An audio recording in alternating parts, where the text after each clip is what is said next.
Welcome to Adoption Roundtable, a place to encounter the latest adoption research, policy, and practice in an accessible way. This is a space for adoptees, adoptive families, birth families, and adoption professionals. I'm Dr. Emily Helder, a clinical psychologist, researcher, and professor at Calvin University.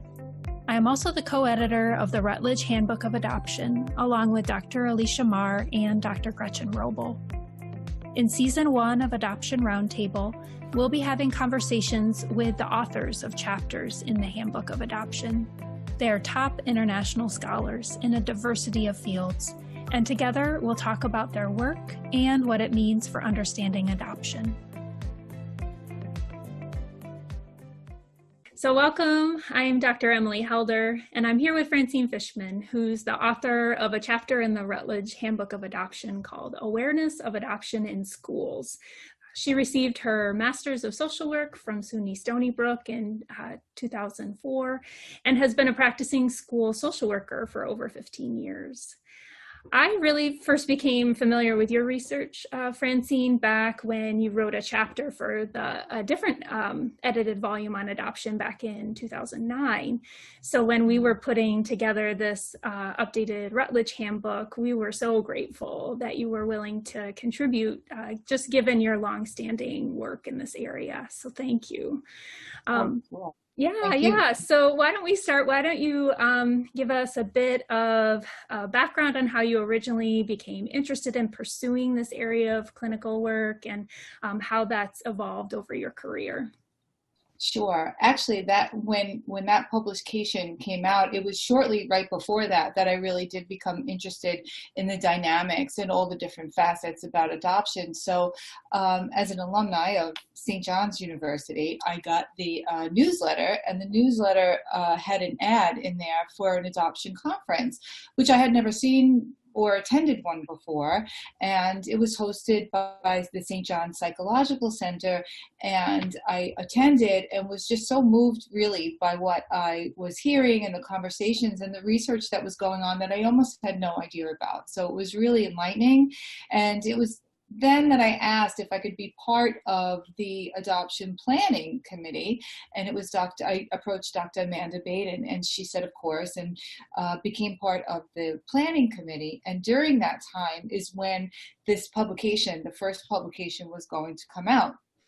So knowing that I was working in the schools, Dr. Baden and Dr. Javier asked for me if I would be part of that and contribute. So it was very interesting for me at the time, and I was extremely moved that they would even ask. So at that point, still working in the school, whatever I was learning, I was able to bring back and impart to the educators and school professionals, and I'm still working in schools. And as adoption is evolving and we're learning more, this is even more that I get to bring back to schools, and it's just been wonderful. So that's really how it started. Oh, that's great. Great. So the chapter that you wrote for our handbook has a lot of different really important themes about how adoption becomes relevant in that school context. And when I was working on editing it with you, one of the things I thought was really interesting was how you positioned the chapter really in the broader context of culturally responsive teaching, trauma-informed education, both of which I think are really important themes that are getting more attention. So yeah, why don't we start by having you say a bit more about what you mean by the culture of adoption and why you see this as a really valuable context for educators. Sure. And when we typically think, and in some of the trainings that I've done with some of teachers and school professionals, we'll start by asking their sort of conception of adoption. And when they talk about it, typically the culture of adoption is there was a child who needed a home, and there was a family who wanted a child. So it was really a win-win. And being that it was a win-win, it was a wonderful thing. It was a wonderful solution. However, it's not always that simple. So I think that some piece that they were missing is that there was a perceiving loss there. So being that adoption is sort of shrouded for decades in secrecy, though, it wasn't always talked about or brought to the forefront, so that the loss or that part is not really talked about. So an important fact to remember for students at school is that even though the teacher may or may not know that the student is adopted, it's important for them to be culturally responsive to everyone in the room. So in other words, they may not have to know that the student was adopted, but they need to know that they need to consider that not every family is born biologically. So I wouldn't suggest that the teacher start the year off by, saying, well, is anyone in the room adopted? I wouldn't suggest that. But what I am saying is that just this an awareness that perhaps not every family has come together the same way. Okay. So, to be culturally responsive is really twofold. So what it does is it allows for the educator to gain knowledge of the student, and that knowledge then will guide their beliefs and behaviors into best practice.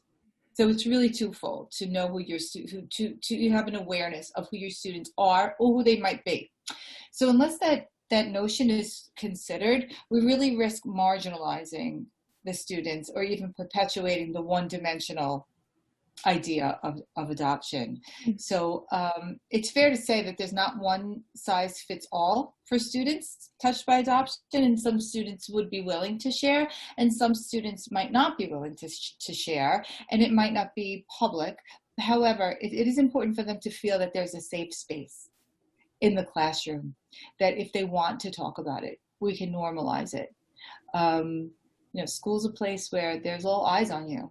There's all your peers are looking at you, your teachers are looking at you, and it can be an overwhelming experience.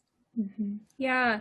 I appreciate what you said about this idea that a teacher doesn't necessarily have to know that a child is adopted to have a culturally sensitive classroom in terms of adoption related themes or themes. Exactly.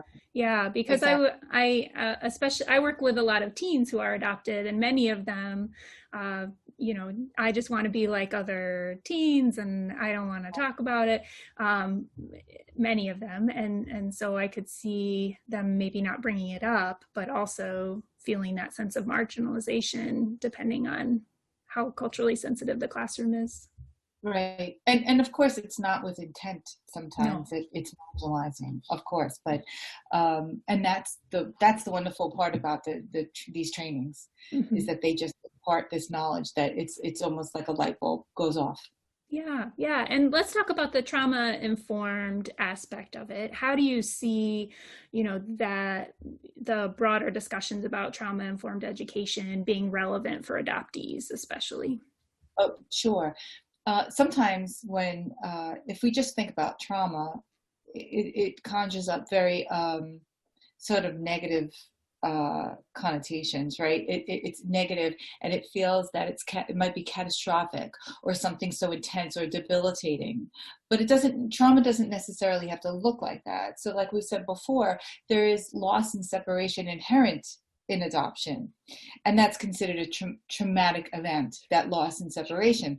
However, the one point I always want to make is that despite the trauma, students are resilient and they can come past that trauma, and they're loved and they're in a nurturing environment and they're understood. So just because there's an inherent trauma in the loss and separation doesn't necessarily mean that they're doomed. Okay, so having said that, I think it's very important though that coupled with the trauma of loss and separation, sometimes there may be abuse, or there may be neglect, or there may be disrupted adoptions, or there may be moving from home to home, and then it becomes a complex trauma. And this is the part that I think is important for educators to understand. What does complex trauma look like, and then how do we approach that, and how might it manifest in these students? So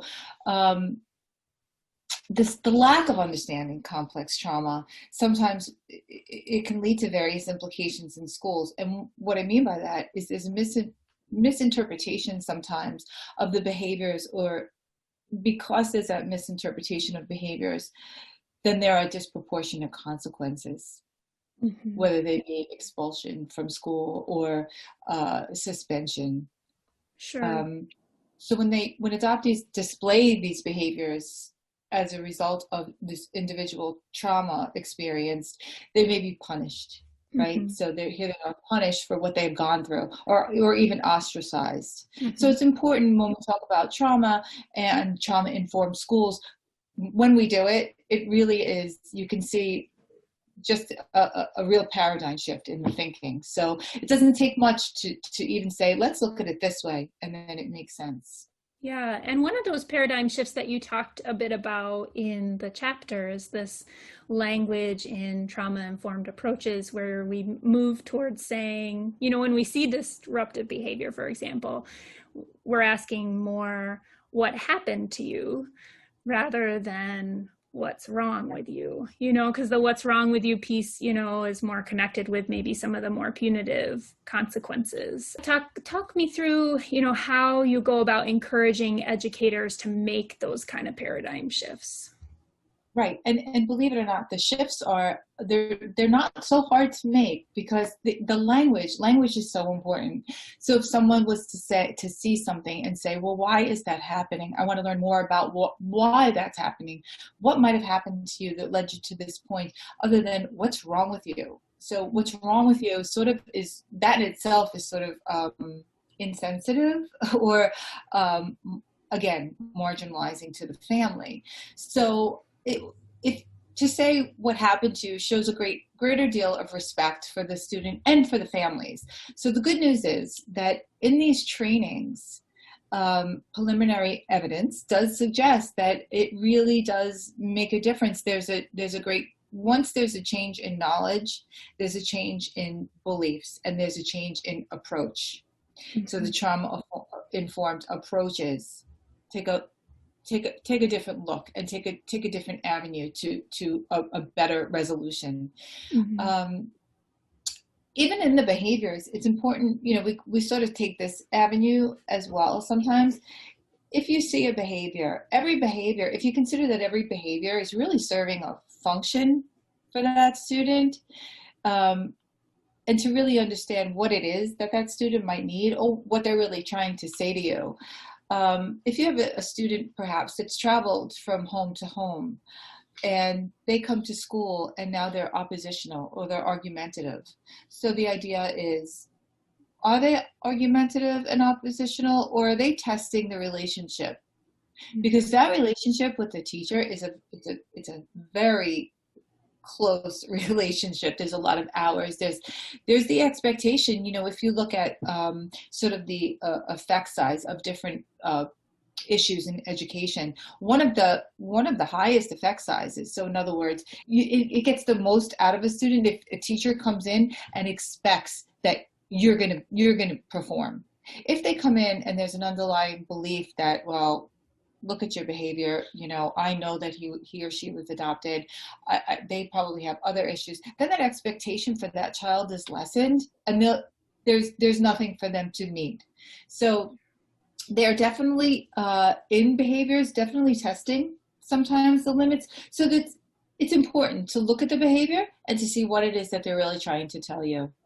So in other words, what really happened to them? What do they really want me to know? Yeah. I'm so glad to hear these conversations more broadly moving through schools. It seems so crucial to a variety of things. I mean, even preventing some of the school to prison pipeline, you know, all sorts of things. Yeah, and restorative justice and restorative practices in schools. Again, the effect size of suspension rates kind of low on that totem pole, so we know that. Yeah.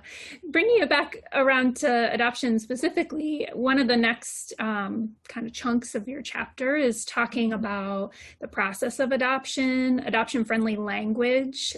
There's a really great chart in the chapter that has some suggestions for how to reframe things in a way that's more accurate in terms of its description and also less marginalizing, in that language. And just challenging these oversimplified or idealistic narratives about adoption.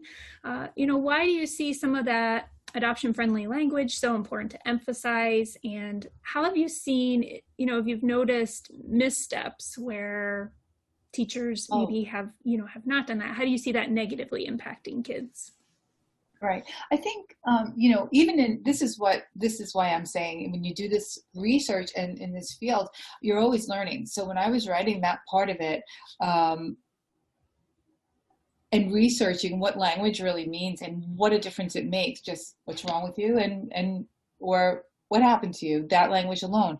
But I learned so much in when we say things, how it's not what we say necessarily, right? It's how it lands. Mm-hmm. And how it lands for each one of us might be very different.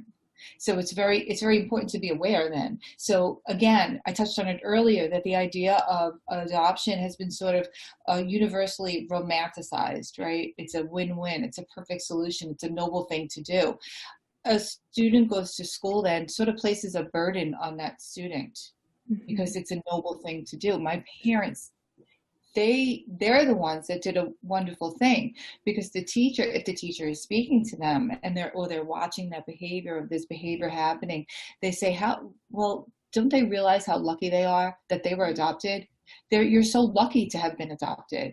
So the teacher says this, and now they're sort of they're internalizing, because again, it's sort of shrouded in secrecy, so we don't say everything that we're feeling, right?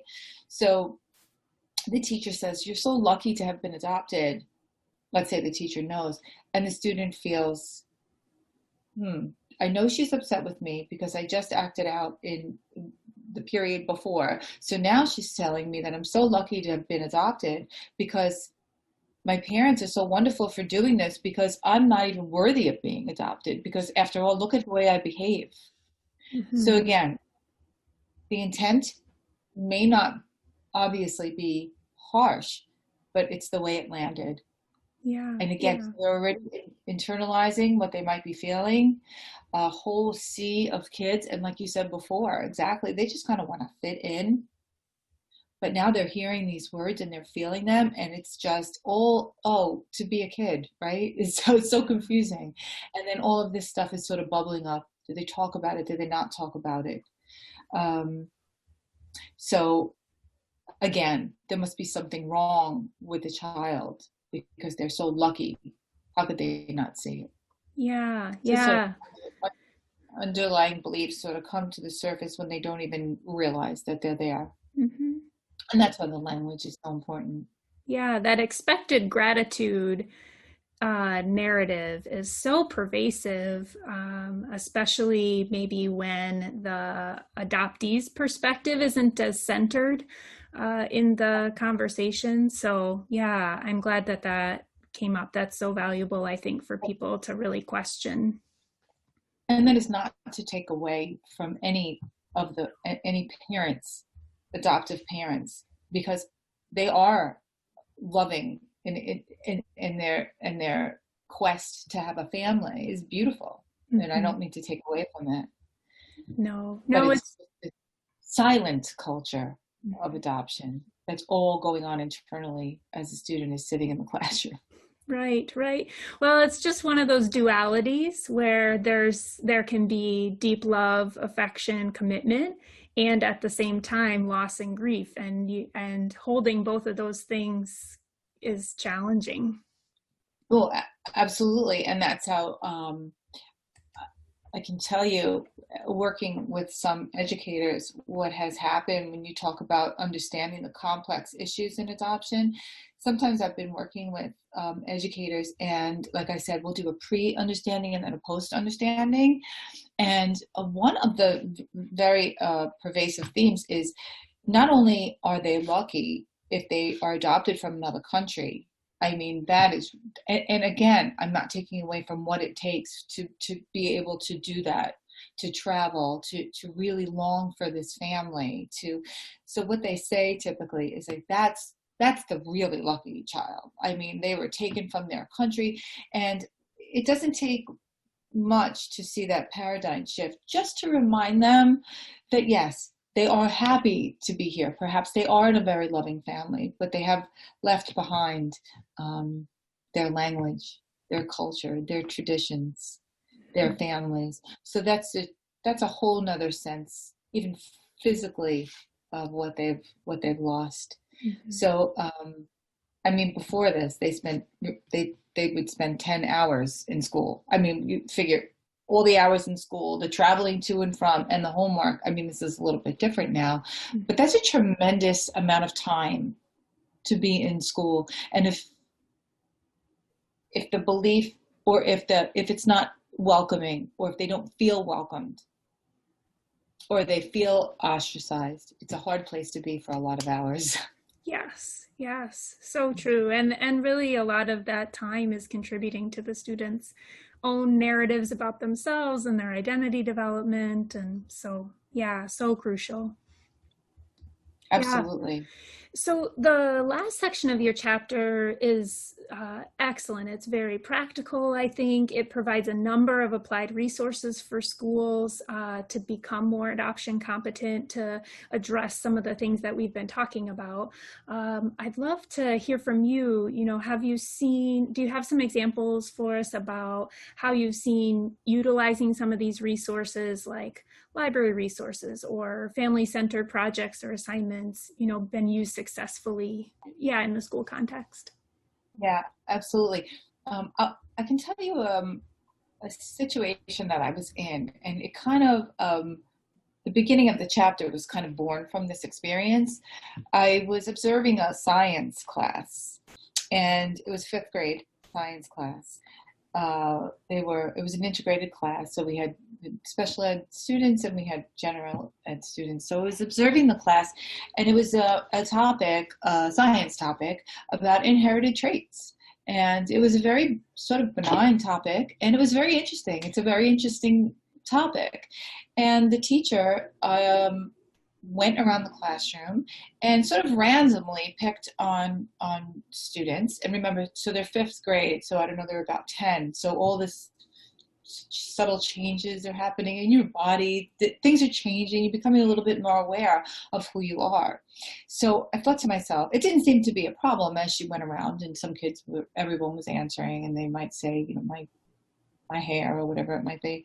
And I thought, whoa, what would I have done as an adopted person in 5th grade if the teacher called on me? And all of a sudden I became a 5th grader sitting in the seat. And I felt the anxiety. I mean, clearly she wasn't about to call on me, but I did feel the anxiety of and I wondered, what would I have said? I don't know, actually, if I would have. I'm thinking probably I would have made something up. Sure. And it would have stayed with me, and I would have thought, I didn't tell the truth, you know. And I can say the same thing for having brought home a family project. And I brought it home to my mom and dad, and we sat down and we did the project. And I never would have said anything at the time, but we did the project filled out with all of my extended adopted family. And it's extremely thought-provoking for a young person to be doing this and to be putting it together, because why is it still a secret? And where is everybody else that's supposed to be in the picture? So that's definitely one of the things. So I'll go back to the science class. What I was able to do is we sat with the teacher, and it was such a productive conversation, because I never would have come at her like, you never say that. That's absolutely very unproductive. And I just wanted to explain that in a class of 28 students, if she had 3 of those classes, that's a lot of students. It's almost 90 students that you're going to see in one day.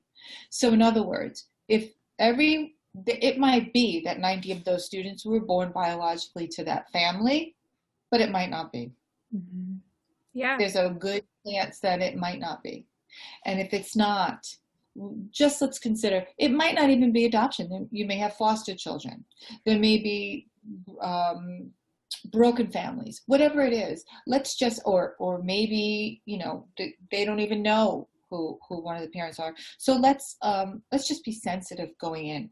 And I don't want to say, oh, what do we do? Not teach what inherited traits are? Oh, no, absolutely we do. But what we do, and then we met with the science department about how we can sort of make it more creative. Maybe we can pick in 5th grade, you have your famous athlete, and we can sort of research their family and see where they came from. So that, because at the core of it, what are we really trying to understand? We're really trying to understand what an inherited trait is. Sure. Yeah. And then it just provokes us to then think, okay, now let me think about my family. But it doesn't put us sort of on the hot seat where if we happen to call on that one student, we put them sort of in an awkward position. Yeah. So for the family tree, now we sort of have the family web, or even if we have the roots of love, it becomes the student in the tree, and then the roots are the people who keep you grounded. So or keep you where you are, or this is where I'm born from. So it's okay to put them down there and say, this is how I'm rooted. So it's just a different way to look at some of the traditional assignments that have been long standing in schools. Yeah, and I'm glad that we broaden it just to this idea that there are so many complex family forms, adoption being one way to form a complex family form, but that these kinds of ideas are valuable for kids from a broad range of backgrounds. Absolutely. And that's why also it's very encouraging to see in libraries different books at different developmental levels, so that they can see themselves. You need to be represented and be able to see yourself and be able to relate to that. And again, create that safe space in schools. Yeah. So just as we're concluding, do you have any new projects or future projects that you're excited about, new initiatives that you're working on? Well, you know, it's interesting now because with some of the children that I might be working with who have been adopted, in the world that we're living in right now, it's extraordinary. So we're living in a global pandemic, right? So it's very interesting how the students or children that I work with now are asking questions like, do you think that they had COVID? Or do you think they might have died from COVID? This commonality that is affecting all of us is somehow making them feel more connected. It also is a little bit anxiety provoking for them, because I've heard things like, well, what about if they wanted to come visit, or they wanted to come find me, and now they can't? They're not allowed to come. So, wow, what anxiety, and so thought-provoking for these kids. And it's sort of that underlying, you know, we're in therapy, it's a safe space, but it's this underlying thought that they kind of close their eyes with at night, and you say, wow, okay, it really, it's affecting them. Or they'll say, I wonder if my biological mom, like, wears a mask, like I have to wear a mask now.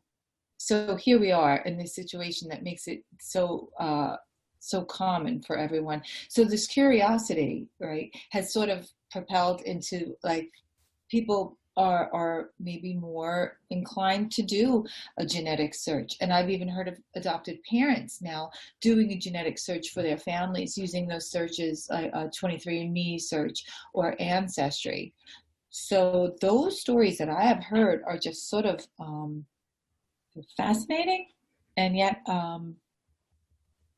it's so new. It's relatively so new that it's definitely an interest, an area of it for me. Yeah. I would love to see more research in that, especially both the, you know, direct to home genetic testing stuff, as well as the impact of social media and connection with search efforts. Those two things just are so new, but so rapidly changing the experience of adoptees, I think. Yes. And then again, and then it keeps changing. Now we have New York State, who just opened the birth records. So just when you think this is the research I want to do. There's a whole nother facet of research that you might want to do, but it really is, it's been a very thought-provoking time for students. So as we sort of prepare to enter school again, it's a tough time for them. Yeah, I know. I'm so thankful that there's individuals like you and other school social workers who are attuned to this that can support kids in the midst of all this. Well, thank you so much for your time in talking about the chapter and, of course, in writing the chapter for the book initially. So thank you so much. Thanks for joining us at Adoption Roundtable. Please subscribe wherever you access your podcasts. We love to hear from you and have conversations about your reactions, questions, and experiences. We'd especially appreciate feedback if you have topics or questions that we could address in future episodes. You can find me on Facebook at helder.emily and at my website, emilyhelder.com. There you can sign up for my newsletter for the latest on adoption research and practice. Thanks for joining us.